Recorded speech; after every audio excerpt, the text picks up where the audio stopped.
SDM officer कैसे बने? वर्तमान समय में प्रतिस्पर्धा युग है और सभी क्षेत्रों में प्रतिस्पर्धा बढ़ती जा रही है, जिसके लिए छात्र पूर्व से अपने लक्ष्य को निर्धारित कर अपने लक्ष्य के प्रति परिश्रम करते हैं।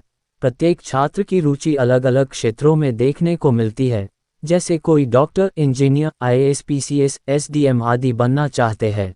परंतु किसी भी क्षेत्र में सफलता प्राप्त करने के लिए कठिन परिश्रम और उससे संबंधित जानकारी प्राप्त करना आवश्यक है, क्योंकि सही जानकारी के माध्यम से सफलता आसानी से प्राप्त की जा सकती है। आप एसडीएम ऑफिसर कैसे बन सकते हैं, इसके बारे में आपको इस वीडियो में विस्तार से बता रहे हैं।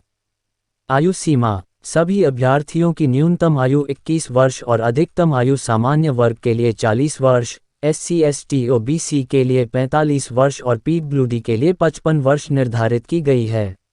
एसडीएम ऑफिसर बनने हेतु परीक्षा: एसडीएम को उप प्रभागीय न्यायाधीश कहते हैं। सभी जिलों में एक एसडीएम अधिकारी नियुक्त होता है। अभ्यर्थियों को एसडीएम बनने हेतु 2 विकल्प उपलब्ध है।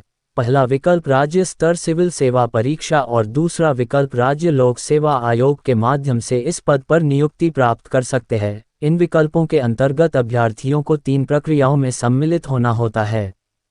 प्रारंभिक परीक्षा प्रीलिमिनरी एग्जामिनेशन, मुख्य परीक्षा मेन एग्जामिनेशन, इंटरव्यू। प्रारंभिक परीक्षा एसडीएम बनने का ये पहला चरण है। इस परीक्षा में सामान्य ज्ञान से संबंधित 2 प्रश्न पत्र होते हैं।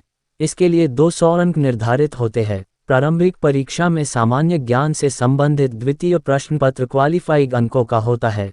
इसमें अभ्यर्थी को 33% अंक प्राप्त करना अनिवार्य होता है, परंतु इस प्रश्न पत्र के अंक रैंकिंग में नहीं जोड़े जाते, सिर्फ प्रथम प्रश्न पत्र के अंक जोड़े जाते हैं।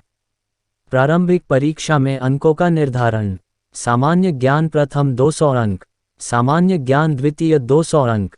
मुख्य परीक्षा: प्रारंभिक परीक्षा में उत्तीर्ण छात्रों को मुख्य परीक्षा में सम्मिलित किया जाता है। मुख्य परीक्षा में कुल 8 प्रश्न पत्र होते हैं, जिसमें करंट अफेयर्स, इतिहास, भूगोल, इंडियन पॉलिटी, जनरल साइंस और सामान्य ज्ञान से संबंधित प्रश्न पूछे जाते हैं।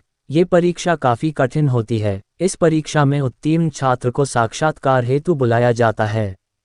मुख्य परीक्षा में अंकों का निर्धारण: हिंदी 150 अंक, निबंध 150 अंक, सामान्य अध्ययन 1 200 अंक, सामान्य अध्ययन 2 200 अंक, सामान्य अध्ययन 3 200 अंक, सामान्य अध्ययन 4 200 अंक, वैकल्पिक विषय पेपर 1 200 अंक, वैकल्पिक विषय पेपर 2 200 अंक।